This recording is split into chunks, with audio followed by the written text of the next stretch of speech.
tonight will be competing in 1FC Rise of Heroes this Friday at the Mall of Asia Arena. Welcome to the Solar Sports Desk, Jeet Toshi and Chris Lokteff.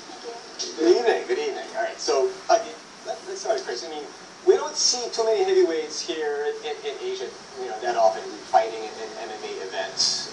Obviously, you know, you're here. You're gonna be going for, obviously you won the title. You won the heavyweight title, don't you? I do. But before you became an MMA fighter, what discipline were you more capable of?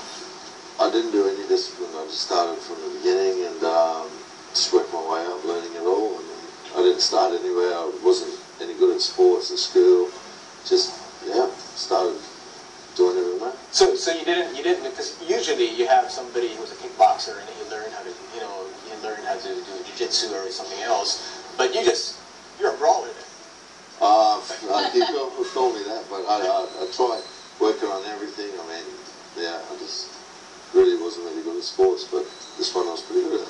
Okay, well, Jeet, you do not look like a fighter. I mean, you look like the kind of girl I would see, you know, like, hey, you want to have coffee? Sure, yeah. But what got you into this? You are a 7-time champion? Yeah. My goodness. Yeah. How did you get into the sport? I got into sports since I was in a 8th standard in school. There was like a summer camp kickboxing. From there I started my training. After 15 days I won first gold medal in 15 days training. So that's made me 15 days? Yeah. Wow.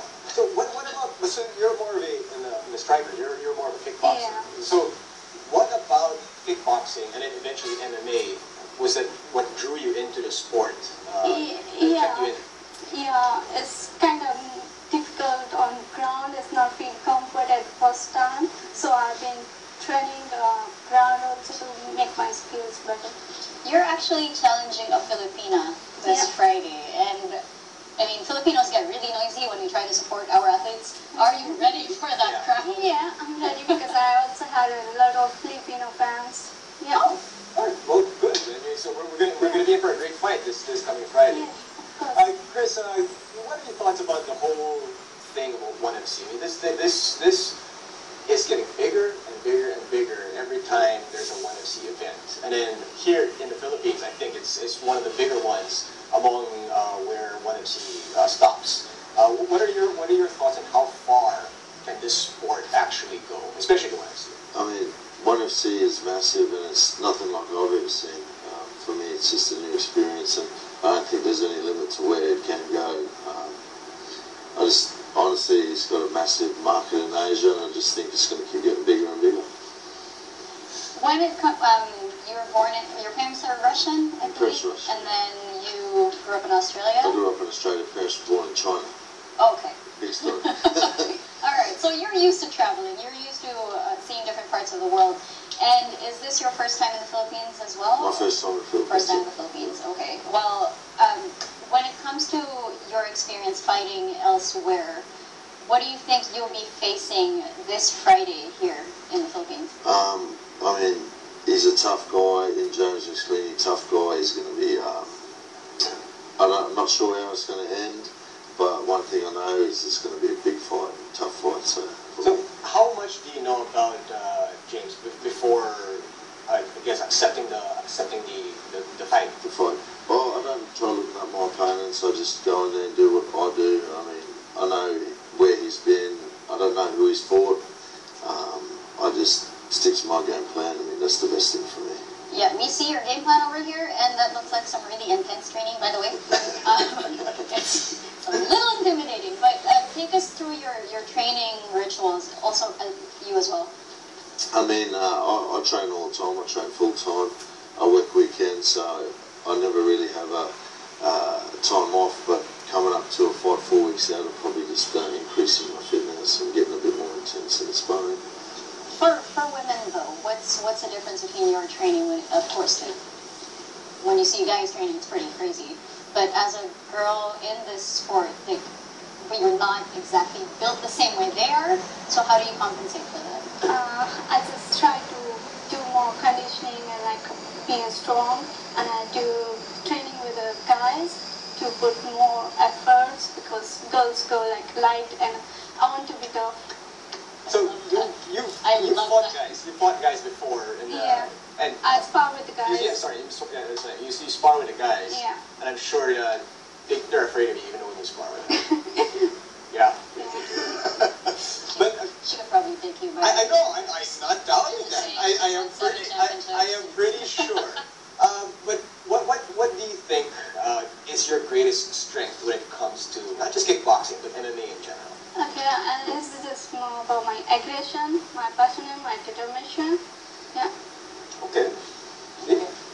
So Wait, I'm sorry. It's just he could probably break you in half with his pinky finger. I wouldn't doubt it too. I'm sure he could. There's a huge difference in size over here. Yes, but Chris, you said you're not you don't concentrate on one discipline. You don't concentrate on any specific martial art. You're just a fighter. I go out there and do it all. I mean, I have to because I think the worst fear is getting in there and not practicing what you've done in the gym, and you got to, otherwise things can get pretty bad in there. As a heavyweight, I have to ask you this, because as a heavyweight, in the other weight classes, one of the hardest things to do is to cut weight and make that weight class. But as a heavyweight for you, do you have any problems maintaining it, or do you have No, I don't have any problem maintaining it. Actually, I love it because I go to the buffet all the time. I love it. But yeah, I think pretty lucky that I don't have to cut weight. I mean, I just clean up my eating a little bit, but that's about it. Okay. Okay, well, as a fighter, though, I just want to know, because we asked Rampage Jackson this as well. Would you rather go all the way and pass out, or would you rather tap out before you get to that point? If someone actually has a choke, gets, a holder. Probably pass out. So you will not tap You out. won't no tap matter out? what. It's pretty hard because you don't want to admit to defeat, and I think passing out. I mean, it happens all the time. Yeah. Okay. Most guys are pretty tough, and they think, but for me, I think I'll probably pass out. Jeet, I know we're going to have to wrap up pretty soon, but who are some of, obviously for Chris, there's so many fighters out there that you can look up to, but for Jeet, who are some of the fighters that you actually thought, hey, I kind of want to emulate this person? Is there a particular fighter, or? She's from Assam. She's Olympic gold medalist, Maricom, in boxing. So she's an inspiration for me. All right. So. Okay. We're gonna have to wrap this up. Yeah, we're gonna have to wrap it up. But you guys, good luck. The fight's on Friday, and what do you invite everybody? Hey, we can never watch the fights because we're here in the studio, but invite everybody out there to come down to the Mall of Asia Arena and watch you guys take on your opponents. Get down to the ball, down to the arena, and watch that fight. And you will be challenging a Filipino on that. You're gonna be challenging a Filipina. So what's your?